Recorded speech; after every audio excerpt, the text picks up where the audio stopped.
Cours, électricité d'entretien, industriel explication et présentation par Othman Gabardi. Information sur le métier, définition du métier d'électricien, de maintenance, industriel. Normes et règlements. Comme vous le savez tous et comme on l'a déjà vu dans l'article. Danger de l'électricité et prévention. Les machines électriques tournantes. Le but assigné à une machine électrique tournante est une transformation de l'énergie mécanique en énergie électrique et vice-versa. On va voir les dangers et les menaces que toute personne peut rencontrer, et spécialement nos chers électriciens. Mais ne vous inquiétez pas, vous allez aussi apprendre les mesures préventives à prendre avant tout risque et même les mesures de sauvetage après un accident électrique. Transformateur électrique, rôle et processus. Découvrez dans cet article le rôle, le fonctionnement et l'utilisation du transformateur électrique. Cet article traite les procédés de démarrage des moteurs asynchrones triphasés, le branchement du moteur, les avantages et les inconvénients de chaque procédé. Définition du métier d'électricien, de maintenance, industriel. L'électricien de maintenance industrielle est un technicien. Il sera employé pour effectuer des travaux de maintenance. Dans les cadres des entreprises industrielles, installer des canalisations électriques conducteurs, boîtes et accessoires, installer et entretenir des équipements industriels luminaires, machines tournantes, transformateurs, circuits de signalisation, circuits pneumatiques et hydrauliques, et son champ d'intervention donc est assez large. L'électricien de maintenance industrielle travaille en principe en équipe sous l'autorité d'un chef responsable du groupe de maintenance. Hydraulique et son champ d'intervention donc est assez large. À l'intérieur des locaux, ces ouvriers travaillent dans des positions incommodes, soit penchés, accroupis, sur des échelles ou sur des échafaudages. Leur travail comporte aussi de risques d'accidents et de blessures. Réception de l'information relative au métier et à la formation. La connaissance du métier et de la formation représente une source de motivation importante pour le stagiaire en regard de son projet de formation. Afin d'éviter de fausses attentes, il est primordial pour le stagiaire d'obtenir une vue réaliste et objective sur l'état des choses. Pour répondre à toutes ces questions concernant le choix d'orientation professionnelle, il faut lui assurer les conditions convenables de réceptivité d'informations, organiser des rencontres avec des professionnels du métier qui peuvent créer un intérêt approfondi, créer un climat favorable de dialogue entre les professionnels et les stagiaires qui va augmenter la concentration sur les problèmes discutés, utiliser les supports audiovisuels qui vont stimuler l'attention des stagiaires et faciliter la perception de l'information, diviser les stagiaires en groupes de discussion dans lesquels ils auront l'avantage de communiquer son point de vue et écouter celui des autres. Veiller sur le bien-être physique et psychologique des stagiaires. Repérage de l'information. En lisant l'objectif de ce module, on remarque l'importance accordée à la recherche d'informations. Pour s'informer, il faut avant tout savoir ce que l'on recherche et après déterminer où et comment chercher les renseignements dont on a besoin. La réponse à la question on recherche quoi amène à l'élaboration d'un plan de recherche dans lequel on discerne les points importants. Il est très utile de les ranger selon leur subordination dans le problème pour pouvoir se concentrer sur les points à retenir. Une fois les points notés, il faut trouver une manière simple de prendre des notes. Par exemple, on peut utiliser un cahier dans lequel attribuer un nombre de pages dûment marqué à chaque question du plan élaboré. Le plan va aider le stagiaire plus tard dans l'élaboration du rapport car la manière de présenter et de structurer les notes déjà peut être répétée dans la préparation du rapport. 1. 4. Moyen de recherche d'information. Le moyen, le plus ancien, de s'informer et de passer de porte en porte et de poser les questions. Sans le nier directement, il faut tout de suite remarquer que cette façon de faire prend beaucoup de temps. Dans le siècle de Tim et Monet, on aime procéder par des moyens plus rapides. Pour recueillir rapidement de l'information, on vous suggère quelques moyens. Lecture. Louisiane lecture est un moyen de recueillir des renseignements puisqu'on peut lire à son rythme, lentement ou rapidement selon le sujet. On peut aussi écrire des notes et prendre le temps de réfléchir. On peut lire des articles et des annonces dans les journaux et des revues, des ouvrages spécialisés en électricité de maintenance industrielle. Observation et critique constructive. L'observation permet de voir d'autres aspects de la réalité, radio, télévision, Internet, cassettes vidéo, visite d'atelier. Examiner une situation ou un document d'une façon critique, c'est exercer son jugement et chercher à retirer le maximum d'informations de ce qui se présente à vous. Cette attitude critique doit être adoptée face aux informations et au contenu des documents qui seront donnés, en regardant un film et même en centre de formation au terme du programme de formation de la filière. Car les employeurs d'aujourd'hui cherchent des techniciens capables de porter un jugement critique sur le travail qu'ils font et qui n'hésiteront pas à suggérer des solutions intelligentes aux problèmes qui se présentent. Les techniciens doivent donc non seulement maintenir une attitude critique concernant leur travail, mais doivent également être en mesure de recevoir et de transmettre l'information en communiquant efficacement avec les divers intervenants du milieu dans lequel ils évoluent. Communication des rencontres avec des spécialistes du secteur électrique et plus particulièrement avec des anciens stagiaires actuellement en exercice dans des entreprises, vous permettront de saisir de nouvelles facettes du métier. Par ailleurs, pour conserver les informations, on peut utiliser quelques moyennes pratiques, soit, petit carré noir, lire une première fois le texte afin d'en prendre connaissance et une deuxième fois pour bien comprendre les idées nouvelles, petit carré noir, prendre un stylo marqueur pour mettre en évidence ce qui vous semble important dans le texte. Ceci vous aidera à retrouver rapidement les informations. Petit carré noir. Écrire des remarques en marge. Petit carré noir, faire des résumés. Définition des termes tâches. On appelle des tâches les actions qui correspondent aux activités principales à accomplir dans la profession. Elles ont généralement un effet direct et mesurable sur les produits ou les résultats du travail. Elles sont le quoi du métier. Opérations. Les opérations sont les actions qui décrivent les phases de réalisation d'une tâche. Elles correspondent aux étapes des tâches. Elles sont reliées surtout aux méthodes et aux techniques utilisées et aux habitudes de travail existantes.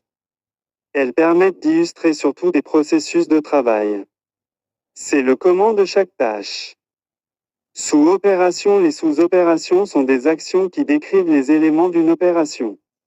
Elles correspondent aux sous-étapes d'une tâche. Elles permettent d'illustrer les détails du travail. Exemple de quelques tâches relatives au métier de l'électricien de maintenance. Exemple à interpréter des plans, des schémas et des devis identifiés sur des plans, des symboles. Reconnaître les différents symboles identifiés sur les plans, des organes et des éléments, des dimensions, des jeux et des tolérances, des composants électriques, électroniques, pneumatiques, électropneumatiques et hydrauliques et électrohydrauliques. Reconnaître les éléments et les organes de machine.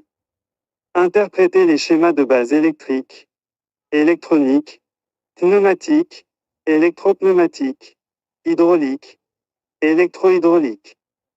Décrire le fonctionnement des schémas de base.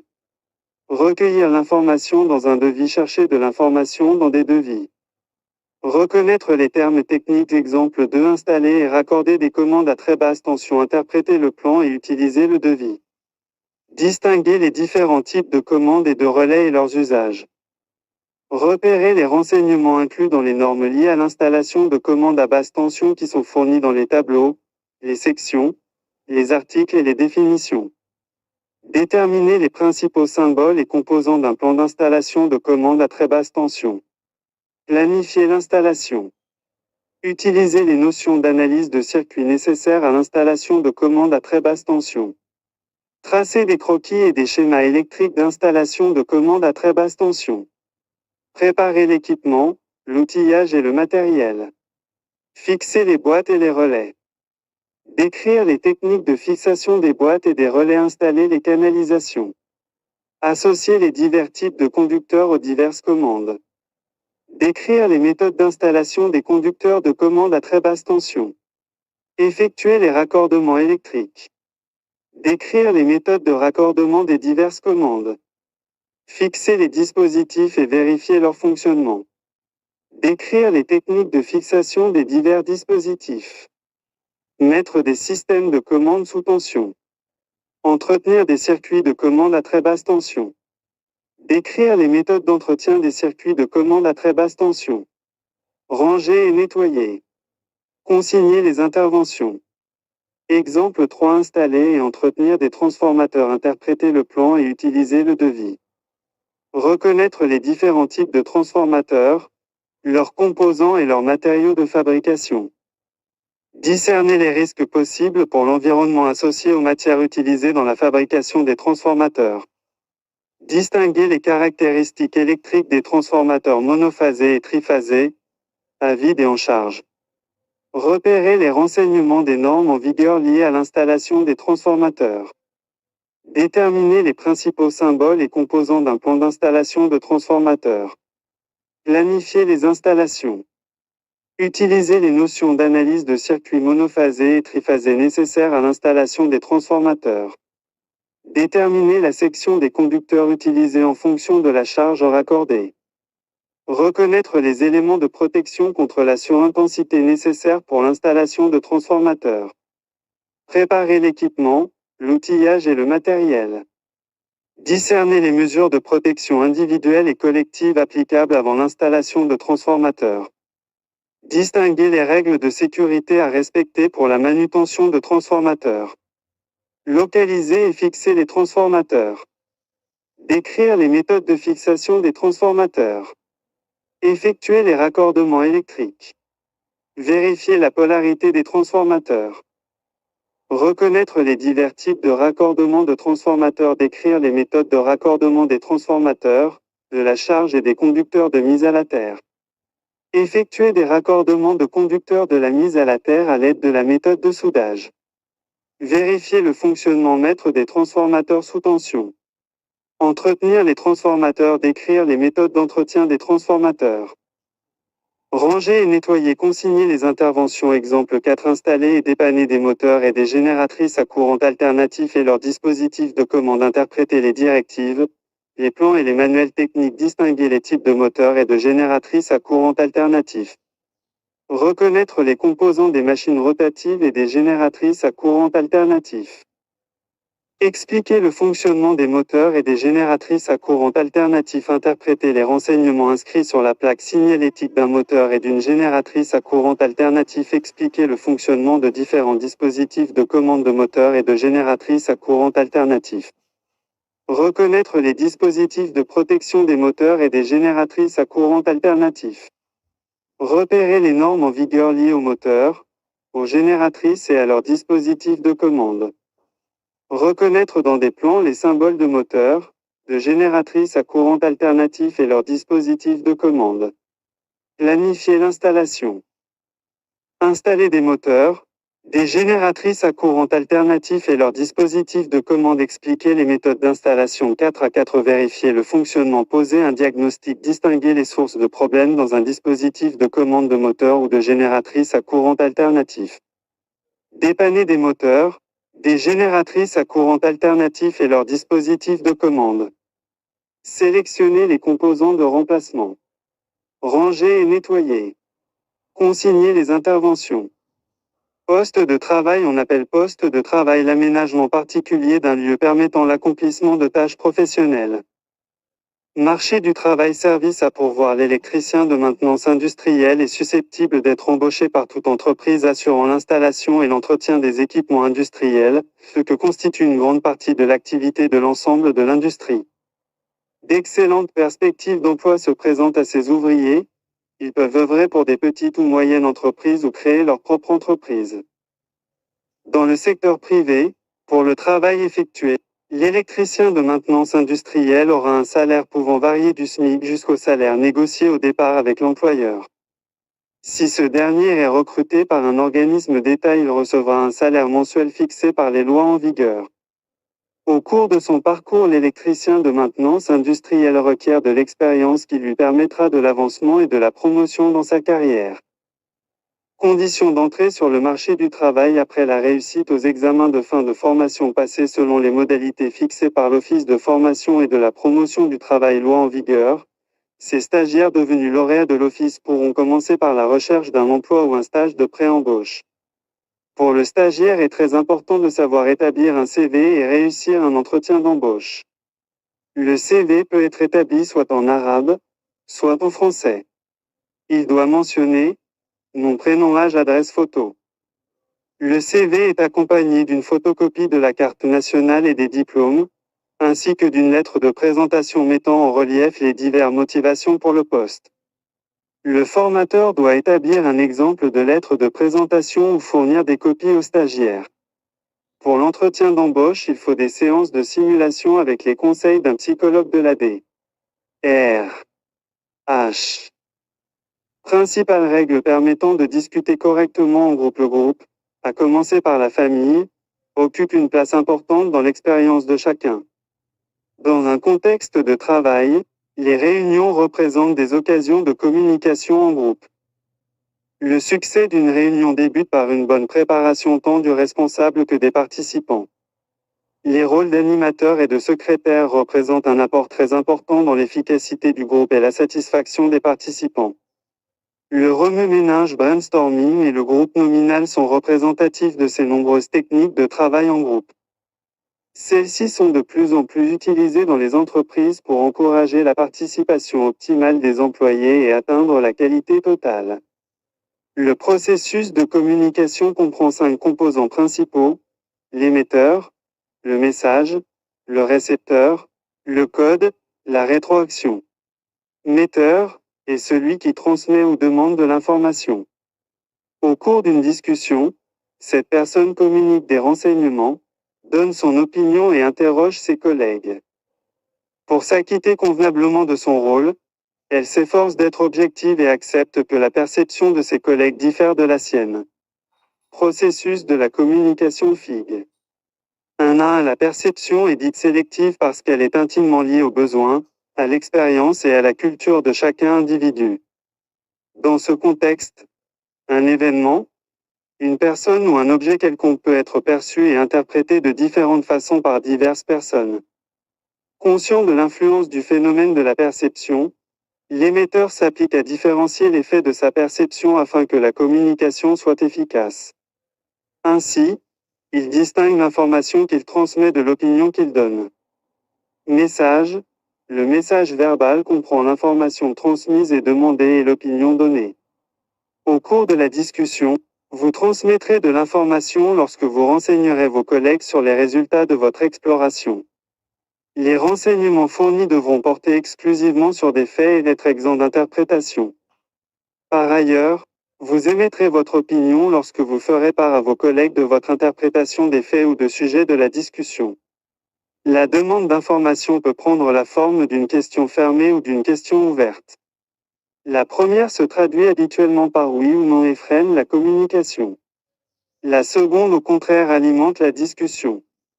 Ainsi, pour favoriser la communication, vous aurez tout avantage à utiliser les questions ouvertes. Récepteur. Le récepteur est celui ou celle qui reçoit l'information et l'interprète silencieusement. Pour remplir correctement ses fonctions, cette personne doit, par son comportement, manifester une écoute active. Ainsi, au cours d'une discussion, elle est attentive au message transmis, regarde l'émetteur, évite de l'interrompre, lui transmet des signes d'approbation et prend de notes au besoin. Code. Le code permet la production et la conversion du message. On le considère généralement comme le moyen utilisé pour transmettre l'information ou la façon de la faire. Au cours de votre discussion, le code sera la langue que vous utiliserez, la terminologie propre au métier d'électricien d'installation. Afin que vos collègues vous comprennent bien, vous devrez soigner votre langage et utiliser des termes français justes. Danger de l'électricité et prévention. Salut chers internautes et fans de l'électricité. Dans ce nouvel article, on va voir les dangers et les menaces que toute personne peut rencontrer et spécialement nos chers électriciens. Mais ne vous inquiétez pas, vous allez aussi apprendre les mesures préventives à prendre avant tout risque et même les mesures de sauvetage après un accident électrique. Quel courant électrique supporte l'être humain? Des situations classiques sont rassemblées dans le tableau suivant. Le facteur temps n'est pas indiqué, plus le temps de passage du courant est long, plus les conséquences sont graves. Les dangers. Électrisation. Le courant ne peut passer que dans un circuit électrique fermé. Normalement, il circule du réseau conducteur de phase, 230 volts via la prise et le câble électrique jusqu'au récepteur et revient au réseau conducteur neutre. Si l'isolation d'un appareil électrique ou d'un câble d'alimentation est endommagée, le boîtier de l'appareil défectueux peut alors être sous tension. Si l'utilisateur entre en contact avec le boîtier ou si une personne touche directement le conducteur de phase de la prise de courant ou un fil de phase dénudé, le courant essaie de retourner au réseau à travers le corps humain et la Terre, car celle-ci est reliée au conducteur neutre. L'intensité de ce courant dépend de la résistance du corps humain, de la peau, des vêtements et du retour à la Terre. Voir les valeurs du tableau suivant. La résistance du corps humain dépend, entre autres, de la tension employée, du parcours du courant à travers le corps, de la taille, de l'état physique, et de la personne électrisée. D'après le tableau ci-dessus, le courant électrisant peut évoluer dans une grande plage. Étant donné le nombre de facteurs sur lesquels il est quasiment impossible d'agir, parcours du courant dans le corps, humidité, et le hasard joue donc un rôle important. Prévention primordiale, conducteur de protection, un troisième fil, le conducteur de protection jaune-vert, relie à la Terre les éléments métalliques que l'on touche sur un appareil électrique par exemple, boîtier. Il est amené dans la prise de courant via la borne centrale. En temps normal, il ne conduit pas de courant. Si, suite à la détérioration de l'isolation dans l'appareil, le boîtier se trouve être sous tension, le circuit électrique sera alors fermé par le biais du conducteur de protection. Il en résulte un courant de court-circuit IK, très élevé selon les circonstances, qui actionne le fusible ou le disjoncteur de protection des conducteurs. Le circuit électrique est alors interrompu en quelques fractions de seconde max 0,4 secondes. Le boîtier de l'appareil n'est plus sous tension et le risque d'une électrisation est évité. Toutefois, une brève électrisation est malgré tout possible avant que le fusible ne fonde. Surisolation. Les appareils munis d'une surisolation disposent, outre l'isolation fonctionnelle, d'une isolation supplémentaire. La protection contre les défauts d'isolation s'en trouve doublée. Ces appareils ont une fiche bipolaire et ne doivent pas être raccordés à un conducteur de protection. Ils sont signalés par un carré double. Si, dans la pratique, par exemple dans le cas d'ATI électrique portatif, la surisolation est recouverte de limaille, de poussière métallique ou de saleté, cela peut s'avérer très risqué pour l'utilisateur. Surisolation ne signifie pas étanchéité. Dispositif de protection à courant différentiel à résiduel DDR. Le dispositif de protection à courant différentiel résiduel DDR coupe le circuit électrique en 0,3 secondes maximum, dès que le courant de retour circulant dans le conducteur neutre est inférieur au courant passant dans le conducteur de phase et que la différence entre les deux atteint une valeur déterminée. C'est le cas lorsqu'au cours d'une électrisation, un courant de défaut supplémentaire IF retourne au réseau via une personne et le sol. Il existe des disjoncteurs DDR avec des courants de déclenchement de 10 ou 30 mA 300 mA pour la protection incendie. Leur emploi est obligatoire dans certains domaines, par exemple, sur les chantiers, pour toutes les prises de courant 32 A. Certains modèles de disjoncteurs DDR peuvent être intégrés dans des boîtes de distribution électrique ou des prises et servir également d'adaptateur ou de prise pour raccorder le cordon d'alimentation d'un appareil ou une rallonge. Tout dispose d'un bouton de contrôle permettant de tester régulièrement par exemple 2 fois par an le déclenchement correct du disjoncteur. Depuis que l'utilisation des disjoncteurs DDR est obligatoire, le nombre d'accidents électriques a diminué de façon significative.